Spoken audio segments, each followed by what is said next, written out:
Hello there, and welcome back to War Thunder. Today, yet another ship review, and again it is on a German ship, this time the Type 1924, which is represented in War Thunder as the 1932 Refit, which you can see here on the 128mm guns. This is the first tech tree destroyer for the Germans, at least it has the designation destroyer in War Thunder, and I want to compare it to all the other nations' first destroyers or rank 3 ships in the tech trees, and so the comparison might end up a bit interesting. I want to point out the good sides and the bad sides, how to use the good aspects of the ship and how to play in such a way that the bad aspects do not interfere with your gameplay as nasty. The ship itself at first looks actually pretty promising in comparison if you just look at the stat cards to some other ships, but how that actually works out in the battle might be a bit different. Now, before I go into the review, I want to present you again Drachinifel, that gives us a insight in the ship's historical performance with a 5-minute guide, so I hope you enjoy. The Type 24 torpedo boat was the second class of torpedo boat built for the Reichsmarine after World War I, the preceding class being the Type 23. As with the Type 1934 and 34A destroyers, the Type 24s and Type 23s were actually named, with succeeding classes carrying hull numbers only.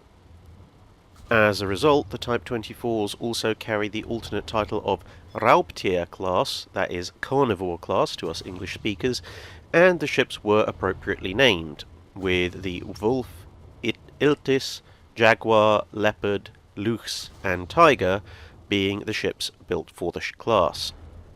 Most of those are pretty self-explanatory, except for Iltis, which is polecat, and Luchs, which is lynx. Unlike later German torpedo boats, which were essentially small to medium-sized destroyers lying about their identity, the Type 24s were very definitely in the realm of the torpedo boat, with a maximum displacement of 933 tons standard and just over 1300 tons full load. They were capable of a top speed of around 34 knots, and were armed with 3 single 105mm or 4.1-inch guns and 2 triple torpedo launchers, although these torpedo launchers were the slightly smaller 500mm or 19.7-inch torpedoes, as opposed to the heavy 21 and 24-inch torpedo tubes more commonly found on most surface warships. They also had the capacity to carry 30 mines.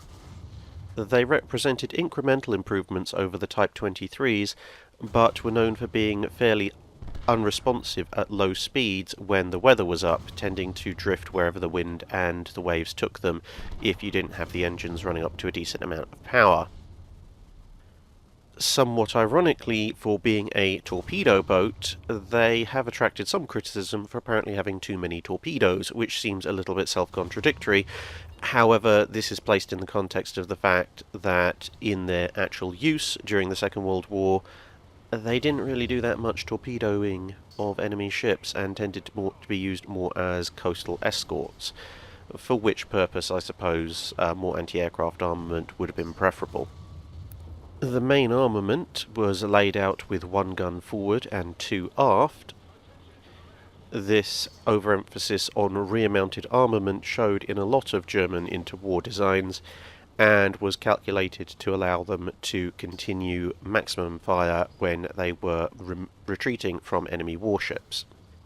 It also tended to give a lot of interwar German designs a rather distinctive appearance, since the superstructure was significantly further forward than you would find on most typical warships, due to only having to start after a single turret or mount. The 1930s would see the ships receiving a number of significant refits. The smaller torpedo tubes were replaced by 21-inch torpedoes, which resulted in a welcome increase in offensive firepower, and a pair of 20mm anti-aircraft guns were added, as previously the total anti-aircraft capacity of the ships was their main armament. As with almost every warship in the Second World War, anti-aircraft armament would be further increased due to wartime experience, In this case, a pair of extra 20mm single guns were mounted just forward of the central main battery turret, and these would later be replaced on surviving vessels by a quadruple 20mm gun. Radar detectors, and multiple additional single 20mm would be added in the latter part of the war for the one or two ships that had made it that far. Their pre-war careers were relatively uneventful, with the most notable thing being taking part in some of the neutrality patrols off the Spanish coast during the Spanish Civil War, whilst volunteers from the German armed forces took part in the war on Franco's side. Shortly before the outbreak of World War II, the Tiger was accidentally sunk by a German destroyer, which rammed her during night exercises. Their wartime careers started off with mine-laying and shipping inspections on neutral ships, followed by roles as troop transports, shore bombardment support vessels, and anti-submarine escorts during the invasion of Norway. You'll notice, of course, that none of this involves using their torpedoes. This campaign took something of a toll on the class, as Leopard would be sunk in a collision with the minelayer Prussian, which it was supposed to be escorting, and Luce was torpedoed by a Royal Navy submarine whilst it too was on escort duty. Further mine-laying missions resulted in the loss of Wolf as she accidentally struck a mine, possibly one that she herself had laid earlier.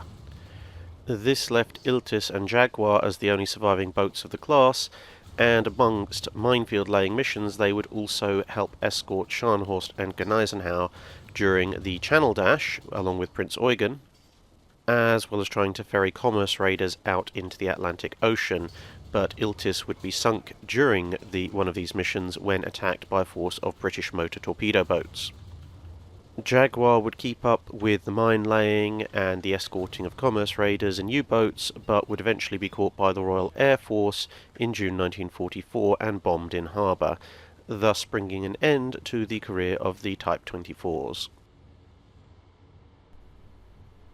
In War Thunder, the Type 1924 is with the 1932 refit, and that means it has three 128mm guns. So the version that we see in War Thunder is either the Leopard or the Lux. And the ship has absolutely no armor to protect itself from any sort of high explosive or armor piercing shells. Even the turrets are completely unprotected. Furthermore, we can see in the X-ray that the fuel tanks are reaching above the waterline, and so that means you burn even more often than comparable destroyer designs.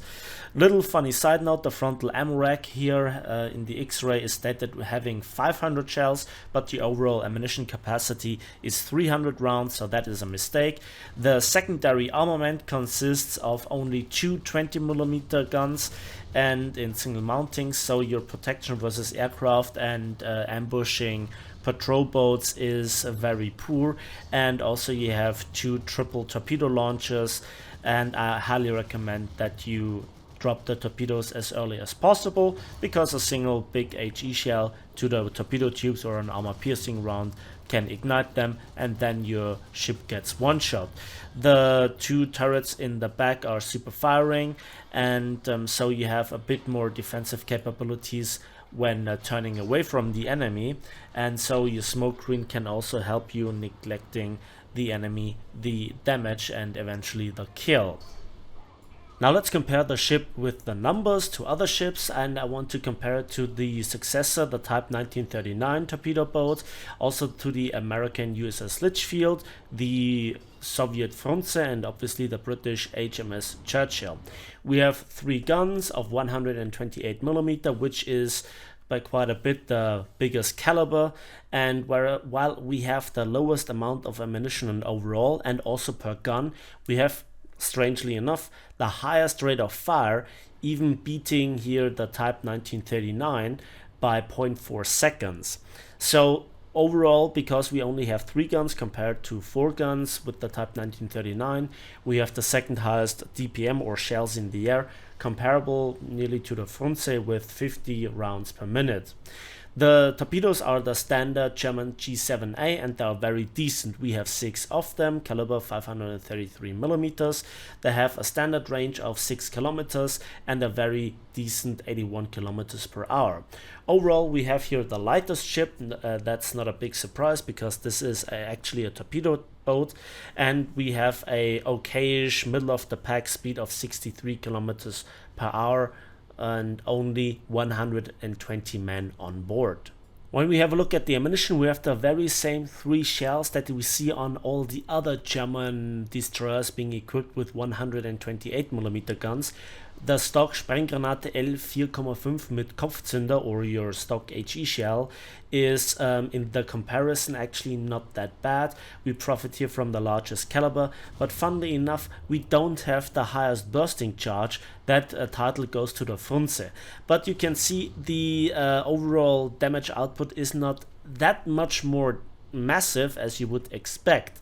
And so we also have a decent mass velocity, although being very similar again to the Frunze. It is outclassed here by the USS Litchfield, but significantly better than the HMS Churchill, which by itself is a tragedy. Moving on, and as a tier 1 upgrade, we actually have the Panzergranate 43, which is an APCBC shell, or your armor piercing high explosive shell, and we have here the second highest mass velocity due to the size, the biggest bursting charge, and also by quite a bit the most penetration. And so here we can see that in a duel where the enemy is going bow in, you can inflict severe damage with this armor piercing shell, but as a damage dealer versus a broadside target, it's not very good. I also highly recommend the shell versus bow in patrol boats, or when you fire at those Russian river patrol boats with armor. The third and final shell type is the tier 2 follow-up upgrade, and that is the Sprenggranate L4,5 mit Bodenzünder, or your HE with base fuse. Again, very good mass velocity, also very good penetration values, but the bursting charge goes down to 1.4 kilograms. If then you compare this to the normal HE shell, that's actually not very impressive. That is just a touch more than the USS Litchfield's HE shell, and even the Type 1939's 105mm HE shell packs more punch. So I don't really know where the advantage is, because the penetration advantage in terms of fuse delay doesn't really seem to pay off. So I would stick with the normal HE, and also a third of the overall ammunition account goes to the armor piercing. So now in this scene I want to practically summarize the ship, and I think the gameplay says it all. Versus patrol boats, yes, you are a threat, but which destroyer isn't, and maybe you can hull break one or the other ship more. This scene here against this Frunze just speaks a lot, and it tells you a lot about the ridiculously bad accuracy of the ship. And I know how to hit ships. I've played all the nations. I've played the Frunze myself, which has a devastating accuracy and just can outsnipe any sort of destroyer. Here you can see that even with the normal HE, I do not really do the dramatic damage, just chipping away here and there a percentage. Then we actually had a torpedo hit on a PT boat, which is very funny. But there you can see I just don't hit them. A shell landing in front of the ship, a shell landing behind, and one maybe damaging a compartment slightly. And now let's just wait for the answer. Now maybe the aim is not perfect to the meter, but I've played the Frunze myself. I played some other German ships with different guns than the 128mm. I tested it a little bit. I observed other people playing the ship, and it was all the same. The spread is actually acceptable on the horizontal level, but on the vertical it's just insane. You just don't do the damage, you don't hit your targets, and you don't actually end up very well in an artillery duel, in a gunfight with another destroyer, even though it has smaller and lesser guns. So you have no armor, you're not the fastest, You don't have the most guns. The turret rotation is bad. The secondaries are bad. You don't have the most amount of torpedoes. Overall, the ship in its actual performance is not very nice. And as you can see here, at the end, I just take so much damage. I burn all the time. The second I extinguish a fire, I get set on fire again with the next hit, over and over again. I lose guns. I just can't sustain my fire. I don't have enough ammunition. And this is how it ends. So now let's talk about the final gameplay, and again it's on the Mediterranean port map, and where the ship shines is fighting patrol boats that don't shoot back, whereas there are also no enemy destroyers preferably, and also where your team protects you from aircraft. So I guess as a support vessel you're not that bad, but you know, that role is just very questionable to say the least. So I go here out, I try to help out here my patrol boat fleet and try to fight over A, whereas I also can influence the fight over B. And I think that on this map, in this down tier where I am top battle rating with, I guess, 3.7, if there is an enemy destroyer, as you can see here with the gray boxing, he would have the very same idea. So helping out my patrol boats and going for them is not just dedicated seal clubbing, it's more. Sadly, it's necessary. Again, this is the poor map design, this is the poor overall gameplay. The design at the hands of Gaijin needs a lot of love to actually work. And here we can see that we tried to snipe, I think, an SF-40 Schwere with the 88s. And believe me, I have lost sniper duels against them. If the sea was calm, I got out-sniped. So we need some ranging shots to know how fast the ship is going and how to adjust for the range. And then we can see even when we hit, we over-penetrate with the HE shots and we do little to no damage, and the spread is just absurd. It's really the spread that ruins this ship. I've played the Frunze myself, I played also the Kanonenboot, K2, I also played the Type 1939 with the 105mm guns. They are vastly more accurate, they tend to hit their shots if you have decent aim, that is, and so they inflict massively more damage. So in a straight up sniper duel, you lose to the majority of ships, and combine this with your low amount of shells per gun. And also overall, that just is not a very good sign. And now we have an equal opponent, which is a Clemson. Now let's observe here the shots. And you can see some shots fall short, while from the same salvo, then a shot falls long. And even if we hit the enemy, we do not very impressive damage. And I tested also, obviously, the base fuse. It was not very convincing. So with the base fuse you lose 1/3 nearly of your overall damage potential. For a deeper penetration, for having a higher chance of actually damaging internal modules with the blast, but it's not worth the trade. There might be situations where overall the HE is better, and there might be situations where the base fuse is better. In general, I think the base fuse doesn't offer any significant advantage. It's a little bit a different story when we look at the KMS Emden with the 6-inch guns, but again, that's a different story, as I said. So here my front gun got disabled and I need to repair it, and I tried to shoot here with the 20mm, but you can see 120mm versus here the SF-40. I was really annoyed at this moment, which you could see with the camera jiggling. I tried the entire day to get good footage. Now here we actually pick the fight again with the Clemson, and you can see how long the back turret needs to completely rotate. That is just very, very annoying, and that also reduces your DPM further. So in close quarters, where the accuracy isn't that important or doesn't really come in that painfully, finally we got a hit on the torpedo tubes. This is why I always insist on firing my torpedoes as early as possible. But back to the topic, at close quarters, then very often your turret rotation is so bad that you actually have to steer the ship. And that gives you a more like a battleship feeling with the drawbacks of a battleship. Finally, we get some kills in. Finally, we begin to influence here the battle a little bit. We are a distraction. At long range, you can be a distraction, and the 40mm is not that devastating. But as you can see, even some patrol boats are equipped with 76mm guns, or even bigger at times. Talking about the 88s or the 85s for the Russians. So here the Russian MBK shows its head. Immediately I load the armor piercing, aim for the armored citadel, and boom, the party is on. Now that was a good kill. That was really necessary. This was a kill, and that was actually a multi-strike ×5.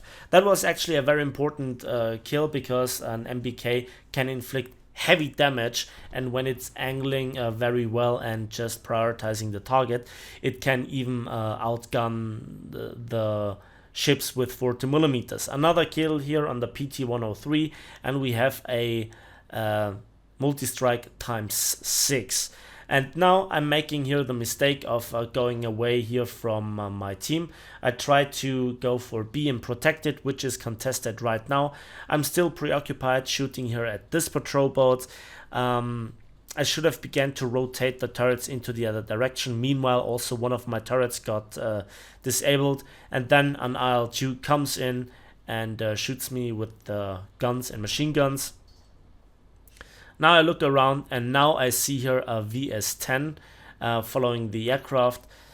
The gun is still not repaired. They take so long to actually rotate that I switched to the 20mm, and they have still use the default belt, which is 2 armor piercing and 1 high explosive, and you can see they are doing quite well. But then you have to go through the reload, then you have to aim for specific sections, and that just takes a while. And meanwhile I receive some nasty hits. I still have to keep moving because torpedoes are in the water. I aim for the back section, now I aim for the bridge, and now I got the kill. And I had to pay for this immediately after 2 kills, 2 assists and 7 kills by getting killed by a Frunze that respawned. So that is the Type 1924. Overall, it looks like to not be the worst starting destroyer if you compare it to the HMS Churchill from the British. That is certainly true, but the inaccuracy of the guns and overall the rest of the ship's performance is not all that great. You can make it work. Final note is here that it might be a diet cruiser killer if you use it in an up tier as a backup from 4.0 and onwards, because the armor piercing capabilities are there, but they are not very good for broadsiding targets. At the end, I'm very interested in your opinion on this ship's performance, and especially on the gun's performance. Let me know in the comment section down below. Be sure to check out Drachinifel's channel, also link in the video description down below. And at the end, please give this video a like if it did, subscribe if you want to see more, and we'll see each other in the skies, on the battlefields, and on the waves of War Thunder.